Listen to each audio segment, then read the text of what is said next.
नमस्कार, जनता टीवी देख रहे हैं आप और मैं हूं आपके साथ तिशा। बुलेटिन की शुरुआत करेंगे हिमाचल प्रदेश से जुड़ी कुछ खास खबरों के साथ। सबसे पहले रुक करेंगे बड़ी खबर का, जहां बिलासपुर में दिल दहला देने वाली घटना सामने आई है। आपको बता दें, भोजपुर गांव में पति पत्नी का मर्डर केस सामने आया है। गौशाला में दोनों के शव बरामद किए गए हैं और इसी के साथ बता दें कि पुलिस मौके पर पहुंची और मामले में आगे की कार्रवाई शुरू कर दी गई है पुलिस द्वारा। तो ये बड़ी खबर बिलासपुर से बता रहे हैं आपको, जहां 2 लोगों का शव बरामद किया गया है। एक युवक युवती, ये दोनों दंपति, इनका शव बरामद किया गया है। भोजपुर गांव में पति पत्नी का murder case, double murder case सामने आया है और आपको बता दें कि गौशाला में दंपति का शव बरामद किया गया है। इसकी सूचना मिलते ही पुलिस मौके पर पहुंची और आगे की कार्रवाई को शुरू कर दिया गया है। पुलिस द्वारा जांच पड़ताल इस मामले में लगातार की जा रही है। भोजपुर गांव का ये पूरा मामला है, जहां पर पति पत्नी का मर्डर कर दिया गया है। दोनों का शव बरामद हुआ है। गौशाला से दोनों का शव बरामद किया गया है। मामले में जांच पड़ताल जारी है। लगातार पुलिस मामले की जांच में जुटी हुई है कि आखिर क्या है ये पूरा मामला, किसने इस डबल मर्डर को अंजाम दिया है। तलाश में लगातार पुलिस जुटी हुई है। लोगों से पूछताछ भी की जा रही है। आस पड़ोस के लोगों से पूछताछ जारी है कि आखिर किस तरह से ये पूरा डबल मर्डर हुआ। सुराग की खोजबीन भी लगातार जारी है। बिलासपुर से ये दिल दहला देने वाला मामला सामने आया है, डबल मर्डर केस का। अब इसी पर और भी ज्यादा चर्चा करने के लिए संवाददाता सुभाष ठाकुर बिलासपुर से मेरे साथ जुड़ गए हैं फोन लाइन पर। बिलासपुर से ये बड़ी खबर सामने आ रही है सुभाष, जहां पर डबल मर्डर केस है। ये दंपति का मर्डर किया गया है, शव भी बरामद कर लिए गए हैं। फिलहाल कार्रवाई में क्या कुछ सामने आया है? पुलिस ने क्या कोई खोजबीन की है इस पूरे मामले में अभी तक? जी बिल्कुल, ये बिलासपुर के जो भोजपुर, यहाँ चंद्रपुर एक नाम की जगह है, वहाँ पर ये दर्दनाक हादसा हुआ है। डबल मर्डर यहाँ पर हुआ है। दंपति दोनों बुजुर्ग है, गौशाला में मरे हुए पाए गए हैं। जब इस सारी घटना का पता तब चला है जब सुबह यह दूध देने के लिए गाड़ी के पास नहीं पहुंचे। तो गाड़ी के चालक के द्वारा ग्रामीणों को पूछा गया कि उस परिवार से कोई भी दूध देने के लिए नहीं आया। तो शक हुआ कि कहीं ना कहीं कुछ परिवार में कोई घटना घटित हुई है। तो ग्रामीणों ने यहाँ पर आकर देखा कि कोई भी घर पर मौजूद नहीं है। जब उन्होंने गौशाला में देखा तो उनके शव वहां पर पड़े हुए पाए गए हैं। पुलिस की टीम मौके पर पहुंच गई है और छानबीन शुरू है। चलिए ठीक है, शुक्रिया सुभाष जुड़ने के लिए और जानकारी साझा करने के लिए।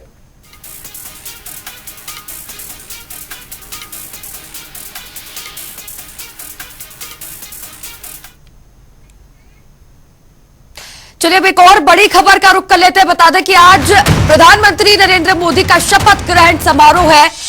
आज शाम करीब 7:15 बजे राष्ट्रपति भवन में शपथ ग्रहण समारोह होगा। समारोह में हिमाचल प्रदेश की भी कई दिग्गज आज शामिल होने वाले हैं। चारों सांसद समारोह में आज मौजूद होंगे, नजर आएंगे।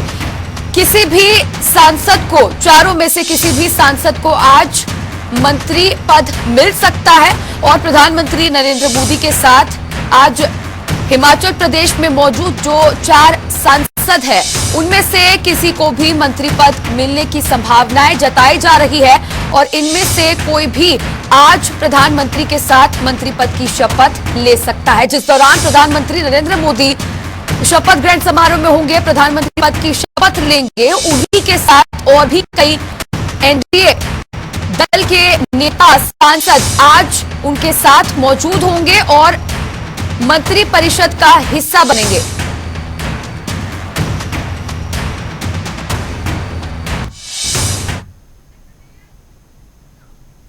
ज्वाली में कॉस्मिक विजन अकादमी की शुरुआत की गई है। कृषि मंत्री चंद्र कुमार ने कोचिंग अकादमी का शुभारंभ किया।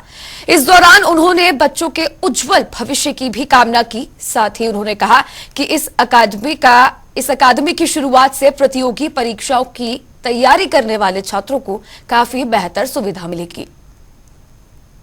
साहब हमारे बड़े पुराने दोस्त भी हैं, कुलीग भी हैं और इन्होंने एक कॉस्मिक विजन इंस्टीट्यूशंस का जो है वो इनिशिएटिव लिया है यहाँ खोलने का। और मुझे खुशी है कि हमारे 40-45 किलोमीटर के रेडियस में कोई इस प्रकार से अच्छा कोचिंग सेंटर नहीं था जिससे कि हमारे बच्चे जो है इंजीनियरिंग और नीट की तैयारी वगैरह करके आगे कंपटीशन में जा सके।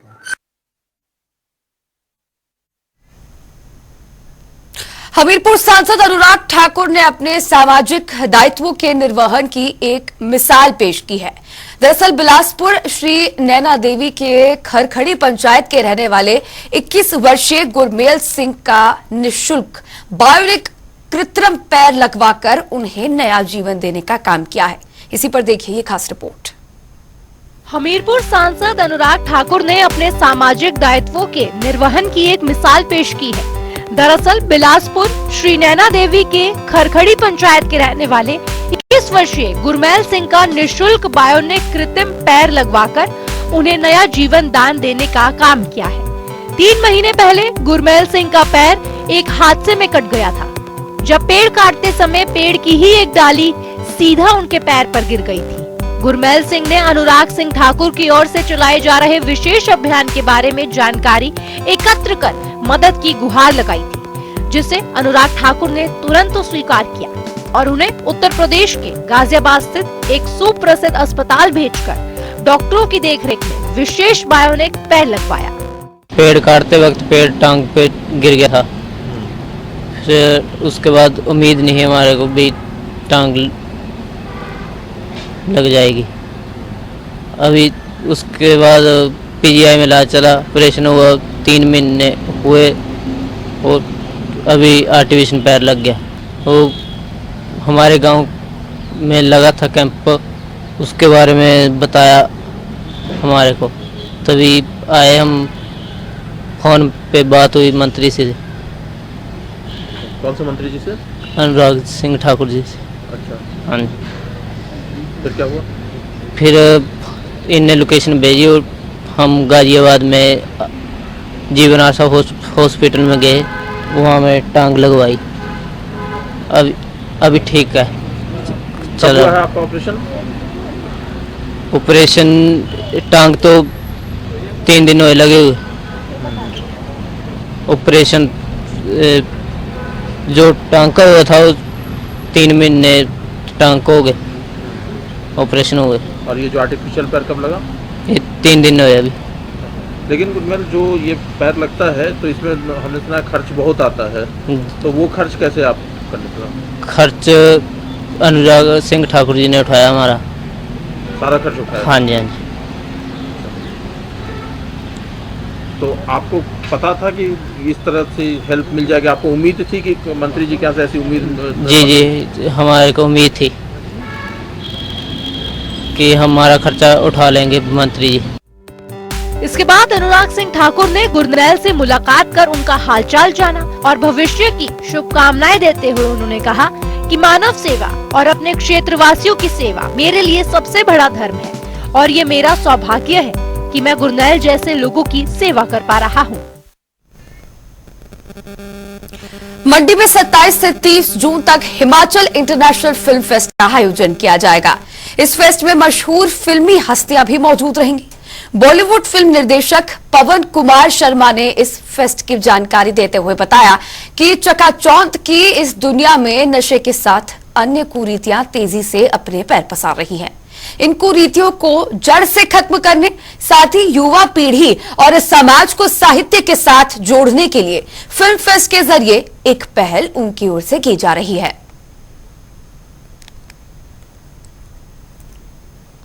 बहुत सा पता चला है कि यहाँ पर बहुत से अभी थोड़ा बहुत धीरे धीरे बच्चे एक अलग दिशा में भी जाने लगे हैं, और चाहे वो नशे की है, चाहे वो दूसरी आदतें हैं, तो उसको सब चीज़ों को ब्रेक करने के लिए, एक साहित्य की तरफ जाने के लिए, कला के साथ रुचि रखने के लिए हम लोग 27 जून से हिमाचल इंटरनेशनल फिल्म फेस्टिवल कर रहे हैं। तो हम लोग मिल करके इस 4 दिन का एक मेला कर रहे हैं यहाँ पर, जो सिर्फ फिल्मी मेला नहीं होगा, जिसके साथ साहित्य के ऊपर भी बातचीत होगी, जिसके साथ फिल्म मेकिंग के ऊपर भी बातचीत होगी, जिसके अंदर लिटरेचर पे भी बात होगी, और इसके अंदर हमारे साथ बॉम्बे फिल्म इंडस्ट्री से बहुत से अच्छे अच्छे कलाकार आ रहे हैं। फिल्में सिर्फ नाच गाने तक सीमित ना होकर के बहुत कुछ दे के जाती है सोसाइटी को, और सोसाइटी को जागरूक करने के लिए अच्छी जो नेशनल अवार्ड फिल्में हैं, जिनको बहुत से अवार्ड मिले हुए हैं लेकिन कहीं भी कोई मंच नहीं मिलता है, कहीं भी उसको दिखाया नहीं जा सकता, तो वो मुद्दा जो है, उसको बीड़ा जो है, वो हिमाचल इंटरनेशनल फिल्म, हिमाचल के मंडी शहर से हम लोग एक मूवमेंट को शुरू कर रहे हैं। स्विट्जरलैंड में world para athlete grand prix प्रतियोगिता का आयोजन हुआ। इस प्रतियोगिता में हमीरपुर के सौरभ शर्मा ने स्वर्ण पदक जीता है। सौरभ शर्मा ने 2 प्रतियोगिताओं में स्वर्ण पदक जीतकर विश्व भर में भारत का नाम रोशन कर दिया है।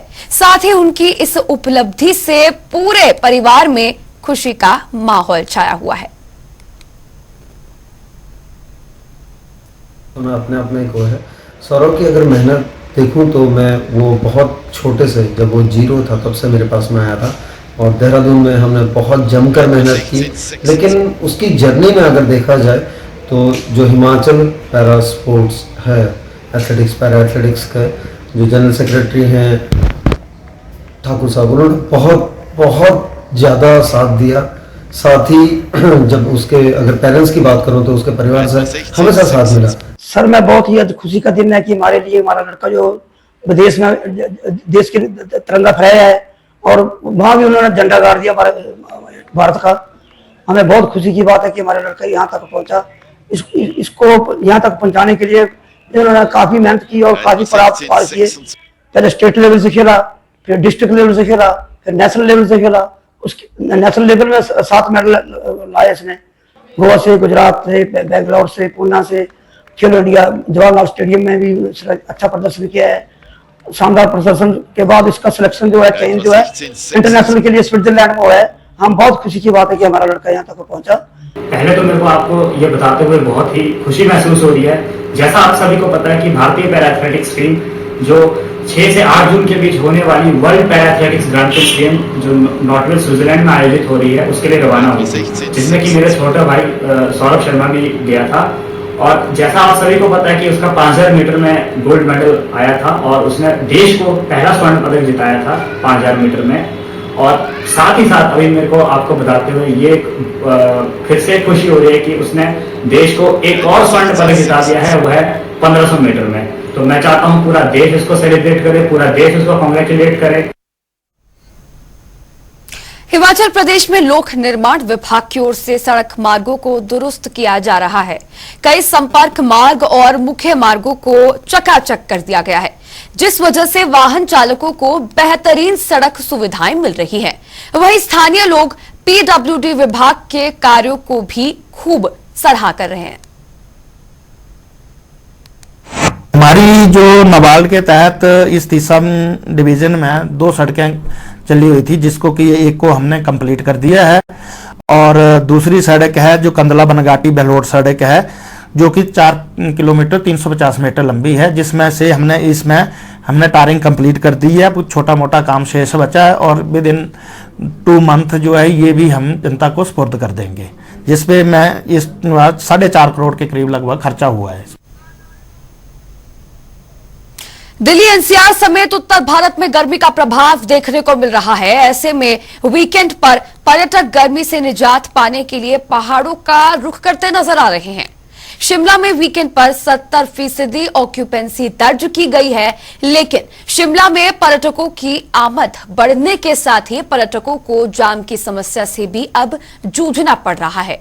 वहीं मौसम विज्ञान केंद्र ने आगामी दिनों में प्रदेश में मौसम के साफ बने रहने की आशंका जताई है। गर्मियों के मौसम में एक बार फिर हिमाचल प्रदेश में पर्यटकों की आमद में बढ़ोतरी नजर आ रही है। बीते वीकेंड के साथ ही हिमाचल प्रदेश के शिमला में खास तौर पर 70% के आसपास जो है ऑक्यूपेंसी दर्ज की गई है, और ऐसे में जो पर्यटक हैं वो शिमला पहुंच रहे हैं। एक बार आप तस्वीरें देखिए रिज मैदान से, यहाँ पर जो है पर्यटक पहुंच रहे हैं। गर्मियों का मौसम है और ऐसे मौसम में पहाड़ों का रुख, सर्द मौसम, यहाँ के ठंडे मौसम का जो लुत्फ उठाने वो पर्यटक पहुंच रहे हैं। और क्राउड भी अच्छा है। फर्स्ट टाइम आई हूँ, बहुत अच्छा लगा मुझे, फिर बहुत अच्छा, बेस्ट है। जाम तो है। सबसे अच्छी बात लगी मुझे यहाँ की बिल्डिंग्स और यहाँ का वेदर। हम अमृतसर में हैं, अमृतसर में इस वक्त 45 डिग्री टेम्परेचर है और अमृतसर के मुकाबले यहाँ पे बहुत बढ़िया वेदर है, बेस्ट वेदर है। और हम कुफरी घूमने गए हैं, जाकू गए हैं।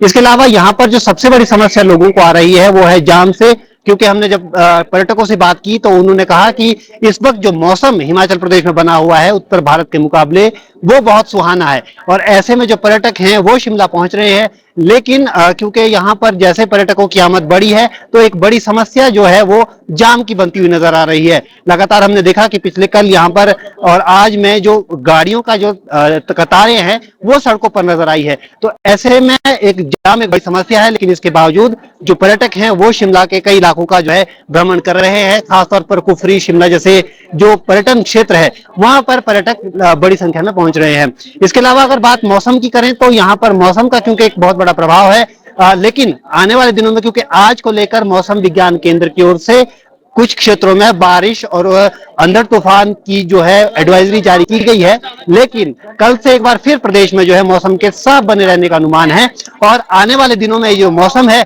ये साफ बनता हुआ नजर आएगा। और इसको लेकर आगामी कुछ दिनों में यहाँ पर हीट वेव को लेकर भी अलर्ट जो है वो मौसम विज्ञान केंद्र की ओर से जारी किया गया है। तो निश्चित तौर पर क्योंकि आने वाले दिनों में यहाँ पर मौसम एक बार साफ रहेगा, और ऐसे में निचले क्षेत्रों में यानी कि उत्तर भारत जैसे दिल्ली जैसे इलाकों में भी इसका असर देखने को मिलेगा और गर्मी बढ़ेगी। तो ऐसे में गर्मी बढ़ेगी तो खासतौर पर हिमाचल में एक बार फिर जो है पर्यटकों के अच्छी तादाद में आने की उम्मीद बन रही है। रॉबिन शर्मा, जनता टीवी, शिमला। हमीरपुर में आजकल बेतहाशा गर्मी पड़ रही है और गर्मी से लोग बेहाल हो गए हैं। आलम ऐसा है कि गर्मी पड़ने से लोग अपने घरों से बाजार का रुख तक नहीं कर रहे और बाजार सूने पड़े हैं, जिससे दुकानदारों को भी मंदी का सामना अब करना पड़ रहा है।